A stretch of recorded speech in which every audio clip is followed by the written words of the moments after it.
Welcome to this video. This video is a continuation of where we left.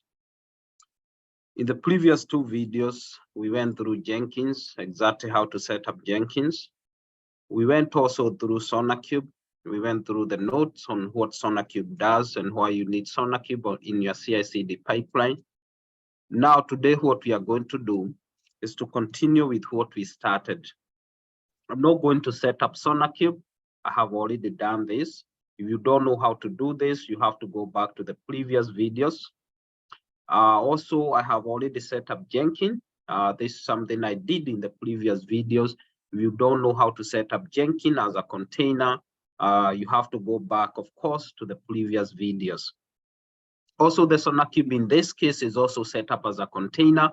So if you don't remember exactly how to do this, again, you have to go back to the previous videos.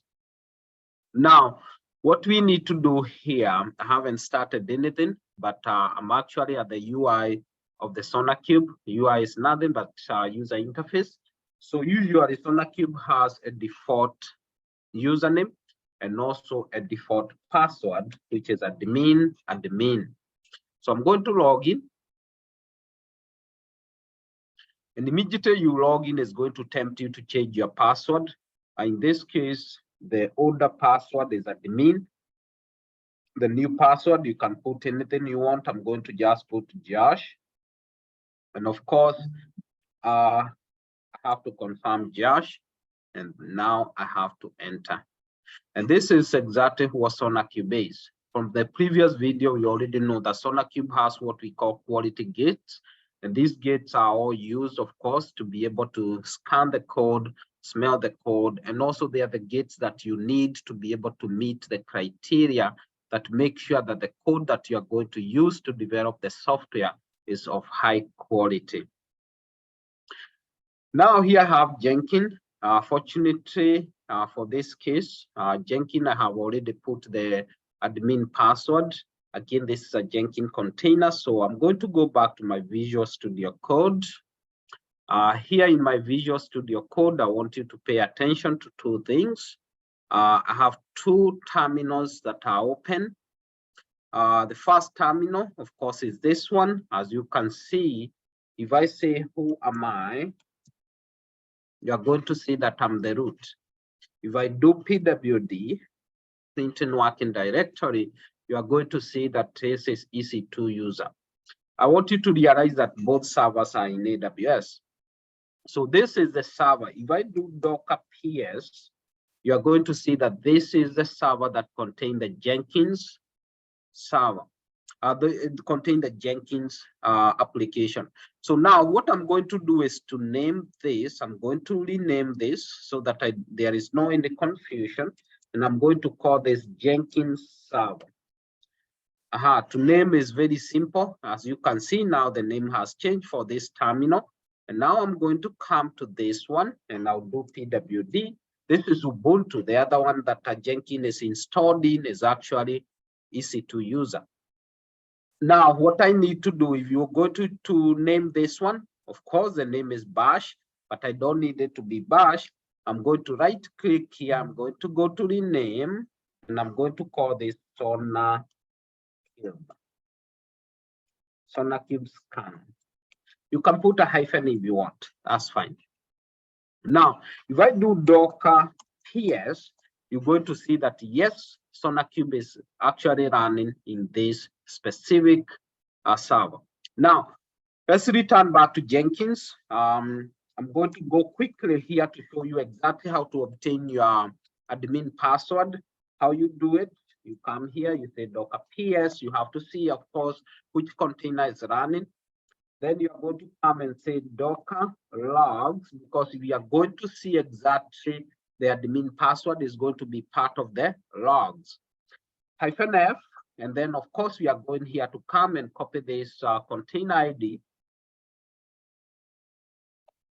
And we paste it, and then of course we enter.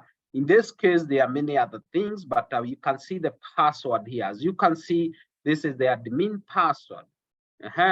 So you're going to take this admin password, then you're going to come back, to this terminal. going to come back to this part terminal. When you input this password and admin password, you are going to come to this page. Now here is very simple. You can just install the suggested plugins. There is an error. I'm going to retry again. Yes, because it took me so long. I kind of just put in the admin password and I went for some time. But yes, now I can just put the admin password and I say continue. Incorrect. Let me go back. Let me make sure I copy the admin password as it should. Then I'm going to come back here and I'm going to paste. And yes, we good. Now we go. All we need to do is install the suggested plugins. And now when your installation starts, you can come here and you can see that as installation is happening in the console, or Jenkins console is also happening here. And this is the most beautiful thing about using containers, because most of the logs are consolidated in one place and we can be able to tell exactly what is happening. As you can see, anything that is successfully downloaded is being registered here. So we want to know how many plugins have been downloaded successfully. We can easily just come here inside the logs and we can see the plugins that have been downloaded successfully. In case we want to know whether there is any plugin that was not successful, we can also come here into the logs and we can be able to see. So this is why I usually prefer to run Jenkins as a container rather than just a WAR file, because a container, I can go to the logs and I can see everything. As you can see now, we have about 82 plugins that have been downloaded. Plugins are nothing, but they're just applications. So it's done. I mean, I'm sure it's done. So let's go to the Jenkins console. And this is the Jenkins console, UI console.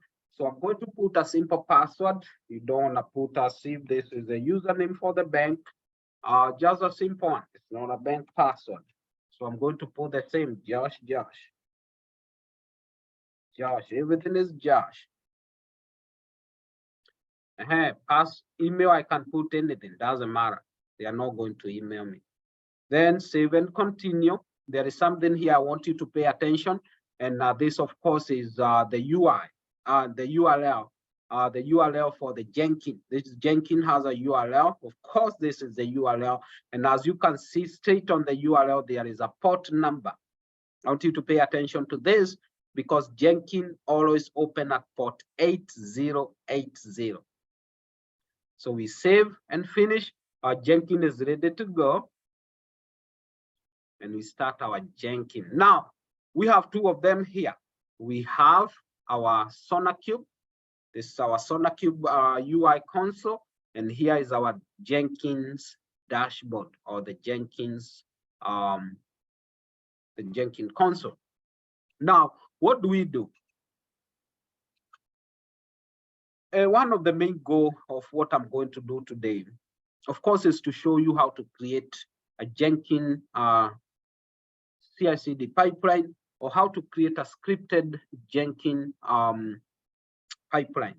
In this case, we're just going to create to write a Jenkins scripted pipeline, and I hope I'll be able to finish from the start to the end.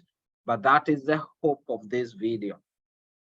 So now, what do I need to do? I'm going to come back to the Jenkins terminal. This is the terminal itself. I'm going to click to say Control Z. I'm going to come out of the logs, and now I should be good to go because I'm now here. I'm going actually to minimize this so that I can increase the size a little bit. Just a little bit. Control plus. Now, with that one, now what I want us to do is to make sure that we have some of the tools that we are going to use. For instance, this is the Jenkins itself. Every tool, of course, you need to download it here. If not, you can go and download it from the Jenkins console. So let's see some of the things, of course, you need to have. You need to have Ansible.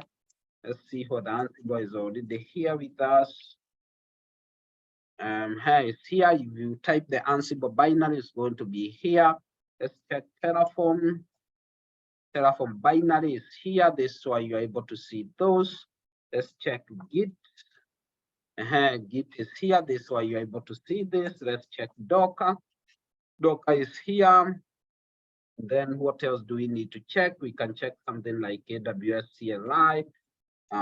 Again, it's not here, but I should have checked AWS alone. If I want to see, yes, as you can see, it's here. So those are all the things you need to be aware of. If you want to know how these tools were actually installed, you can definitely just go to the previous video. I have an entire bash script. If you don't want bash, you are more into Python, I have an entire Python script that can download all the tools that you need for your CI/CD pipeline. And of course, those scripts are going to be attached to this video.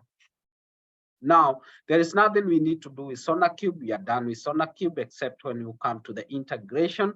Now, all we need to do is to get started with our pipeline. The first question to ask ourselves is, where do we start? That's a good question. Where do we start? We have to remember that whenever we are talking about the CI/CD pipeline, we have to remember that the pipeline is nothing but is a combination of many tools.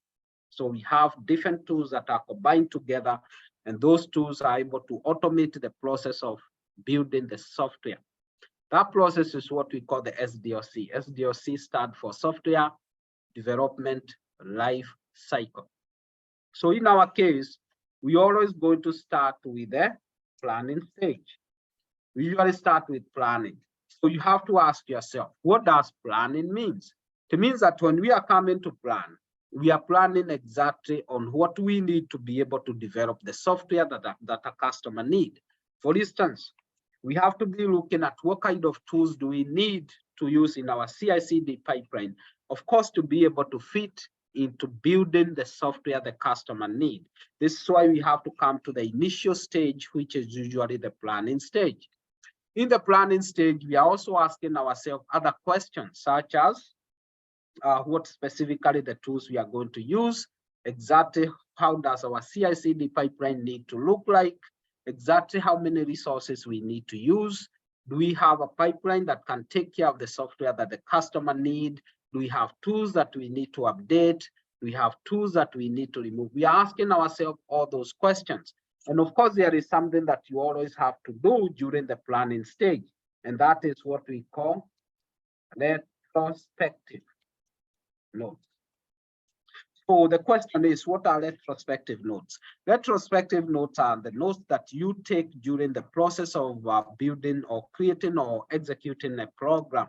So this retrospective note, during the retrospective meeting, which always happen after the project is done, you and your colleagues are always going to come together, and of course, you are going to discuss exactly what happened during the project. During the retrospective notes or the meeting itself where these notes are taken from, you are actually allowed to be as emotional as you can, because the aim of retrospective meeting is exactly to pinpoint the areas that you did well and also the areas that you need to improve so that in the next project you are going to do well. So the question is, why do we need to revisit the retrospective note during the planning stage of each project that we have? The reason is very simple. We need to revisit the previous retrospective note because we need to know the areas that we did well and of course the area that we need to improve on. If we don't have the benchmark on how to measure our success in the project, of course we'll not be able to know exactly the areas we need to improve. This is why during the planning stage, going back to the previous retrospective notes for the previous project is always a good idea. After that, you start to build your CI/CD pipeline. When you are building your CI/CD pipeline, you have to have developers in mind because they are the people that are writing the code. Anytime the code is written, it needs to undergo through a series of steps or a series of processes that are going to make sure that this code is reliable, this code has zero bugs, this code is good, this code has low maintenance cost. All those things need to be set together. And that is a process, of course, of scanning and analyzing the code to make sure that the code is quality. So before, of course, we can be able to move to those stages, there is always something that you have to do during the process of course, of creating your CI/CD pipeline. We have to remember that the main tool that is going to be with us in our CI/CD pipeline is none other but than Jenkins. And you have to remember that Jenkins is just a server. It is stay at the middle. It's always at the middle, and it has many tentacles. These tentacles are what we call plugins, or what we call applications. And now these plugins or applications, they are extension. Of course, they help this Jenkins to be able to do exactly the job in each of the stages. We're going to start with a simple stage. And this simple stage is none other but the cloning stage, or what we call the process, of course, when the code is written and has passed, of course, where it needs to pass and all the tests, of course, is going to be put in a repository. In many cases, this repository is none other than what we call GitHub. It can be GitHub, can be Bitbucket, can be GitLab, can be anything. So when the code goes there, we need, of course, to have a way of cloning that code so that we can bring it to the Jenkins home directory. And from there, the other tools can be able to copy the code and execute the remaining steps. I don't want you to get confused and think that a CI/CD pipeline is something that is very unique. It's not. Because all the processes that we are going to cover today, you can do them manually, singular, step by step. But the problem is, if you are going to do them through manual intervention, they are going to be very, very slow. And also they are going to be prone to human error. And therefore, the process of building the software and taking it to the market is going to take longer than is expected. This is why we are trying to create a pipeline, because most of the processes in the SDLC are usually repetitive. It's something you do every day. So we're going to start with the first step. And the first step is none other than what we call cloning the code. Cloning the code. So you have to ask yourself, where are you cloning the code? Of course, you are cloning the code from the main repository where we store the code. To be able to clone the code, I want you to work with me carefully here, because it's the same thing you can do manually. If I want to clone the code, I need to have that software that can help me clone the code. And that software is not Jenkins, but is a Git. And as a result, the Git become the first tool in our CI/CD pipeline. And this is why if you are going for any interview regarding a DevOps job or any job that is regarding the cloud, they are very interested in knowing whether you have any experience with any version control system too, because they are usually the first tool in the pipeline. So having said so, if I want to do this process manually, all I need is to make sure that I do have the Git with me. And of course, if I do that, I can see the Git is available here. However, when we come here to Jenkins, Jenkins is a little bit different. If I want to see whether Git is available, I just need to come to Manage Jenkins. Then I come to Plugins. And then I come to Available Plugins. And I can come here and check Git. You can see Git server, whatever. So, and when you see the Git or GitLab, whatever, these are all version control. And you can just install. Let's look whether it's part of installed. Git client plugin is already installed, you see? So we don't need to install that. That's already done. So we are done with that. We don't need to worry about. If we want to make sure it's there, we can return back to the dashboard. And then we come back to the Manage Jenkins. And then we come to the tool. In the tools, you can find all the tools that are available. We have Marvin, we have JDK, we have Gradle here. Of course, we have Git here. So Git is already installed for us, so we don't need to worry about it. But now, if I want to clone this repository, it's very simple. I just need to come here to the code, copy that. Then I come back here and I say Git clone, and then enter, and I say that.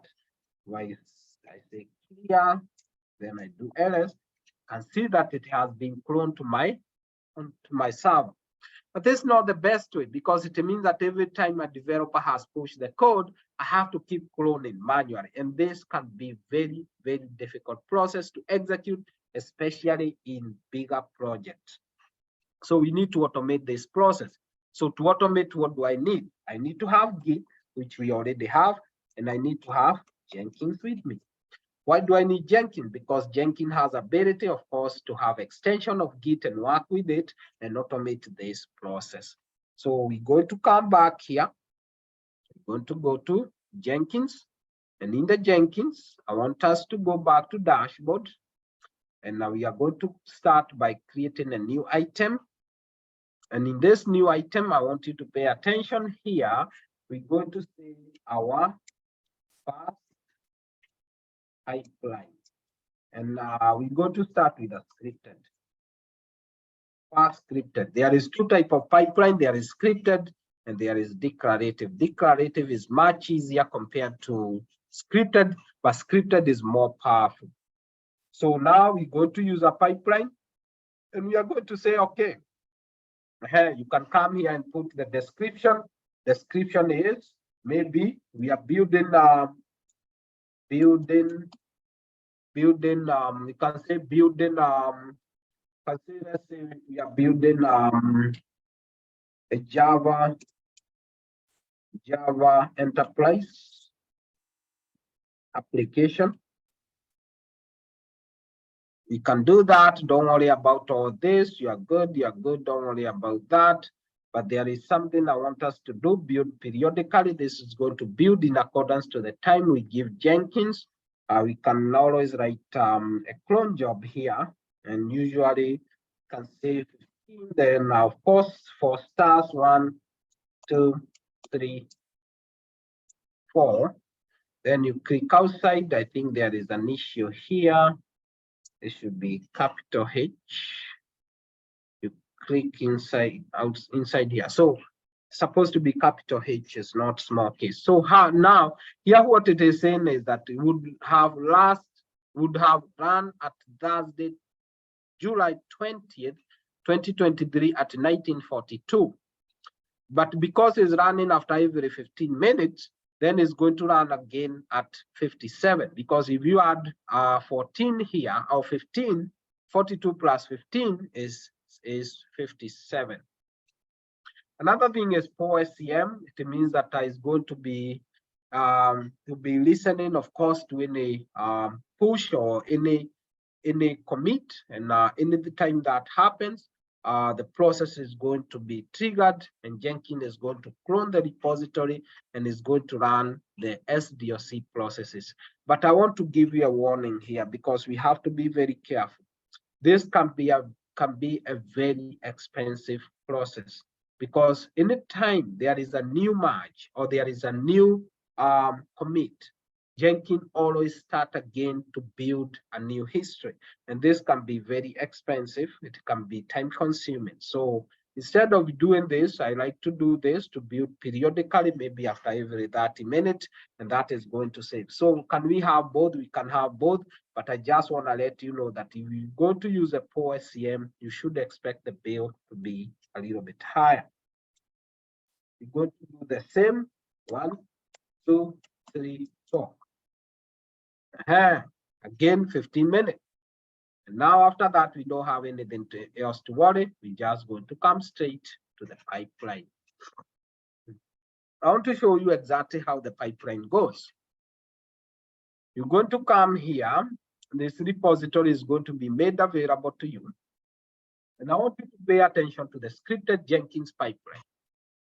In this pipeline, you see that we start with what we call node. Node is nothing, but is the server that is going to be building the job. So we're going to start with the word node, space, curly bracket, enter. Immediately you enter, another curly bracket come out, because automatically it has to open and close.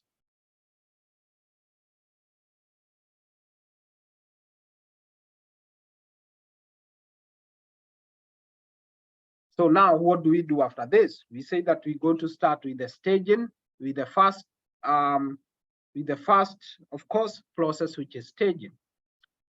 So you just need to give it a title. It's very easy. You come here, you say, what's the name of the stage? The Git clone. We are cloning. And remember, nobody defined this, so you have to spell out them with double quotation or single quotation. Curly bracket is a must. And then when you enter here,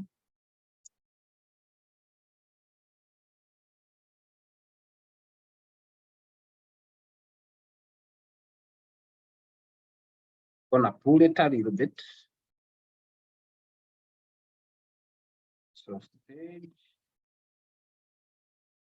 gonna be Git clone. You can just say the name as you want. You can type exactly what you want.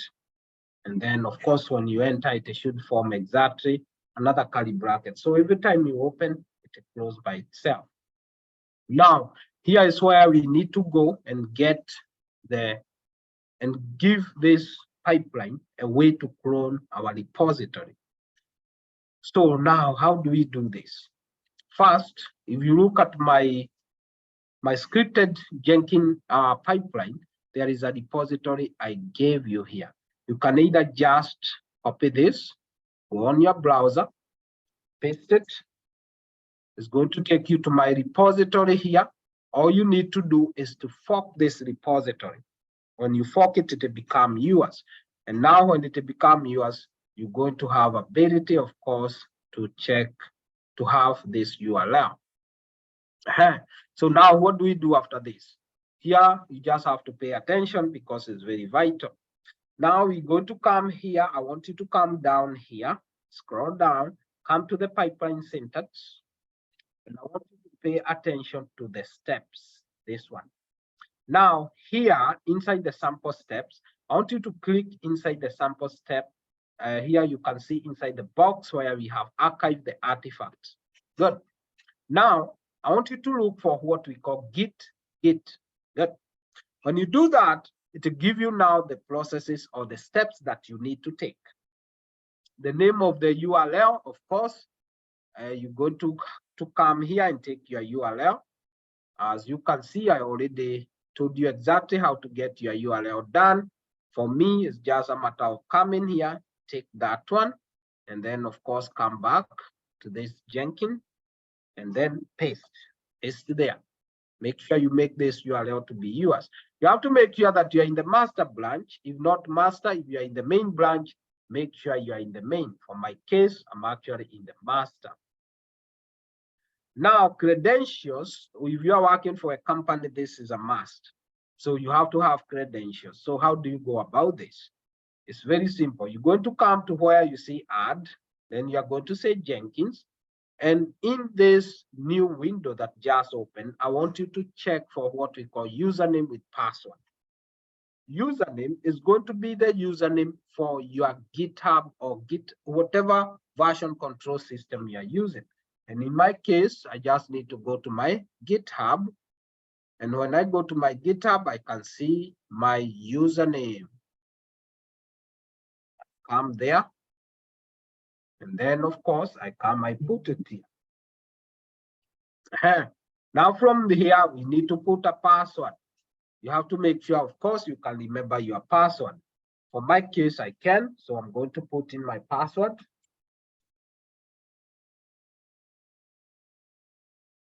And if you forget your password, there are a few things you can do. You can come here where you see the 3 dots.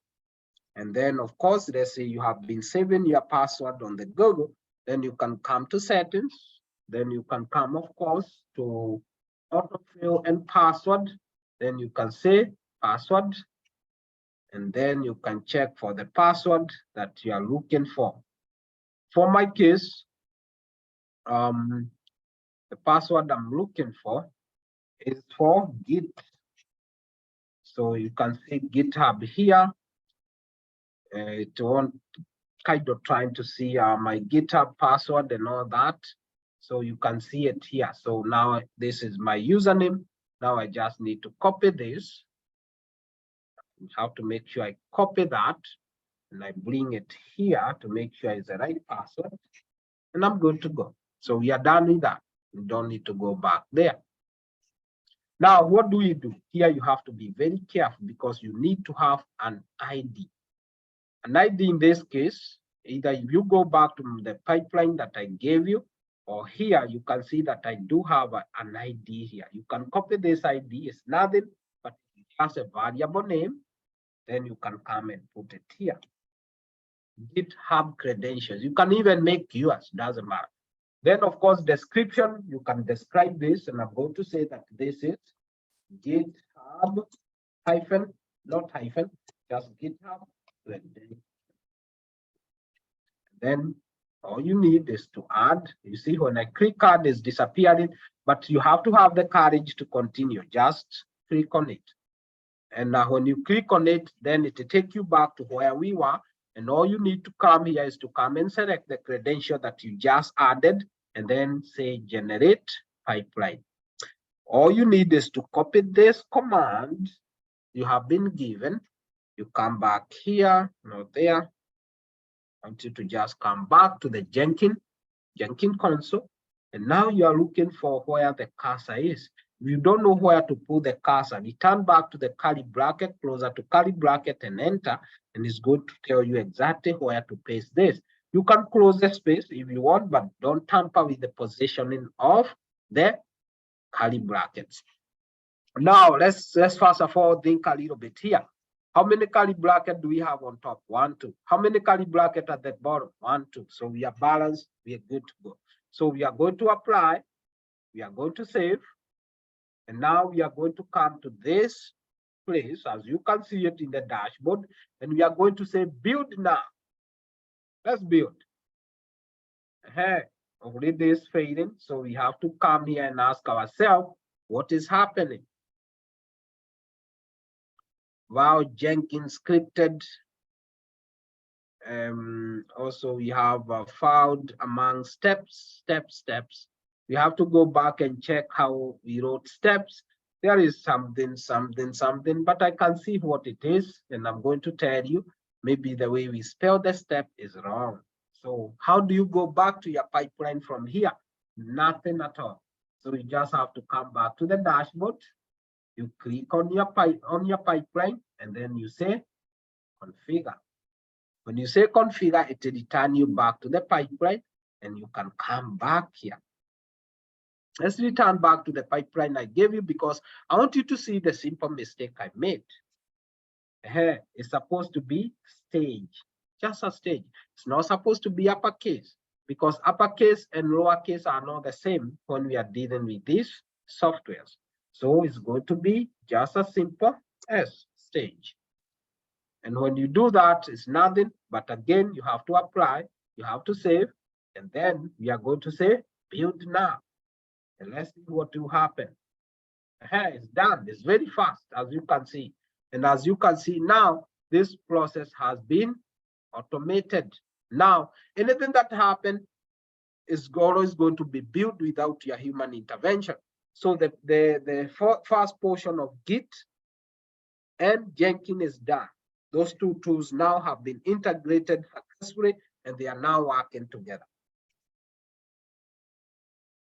So that is done. We are done with that portion. And now this is the beauty of automation, because when you do automation, in case of any changes, doesn't matter, there is any changes to this repository that we cloned, Jenkins is going to notice and it will go clone it. If not, we have what we call the build trigger. I mean, we are triggering the build after every 5 minutes or every 15 minutes. So you can always go back there, and then of course you maybe we are triggering after every 15 minutes. Jenkins is always going to revisit and build again after every 15 minutes. So if there was any changes within that time, Jenkins is going to incorporate those changes. So now we are done with the first two. Two tools have been integrated together, Jenkins and Git. We have started to build the pipeline. In the next video, I'm now going to bring the next tool that we are going to integrate with Jenkins. And of course, I'm going to talk about what it does and why we need it. See you in the next video. Thanks.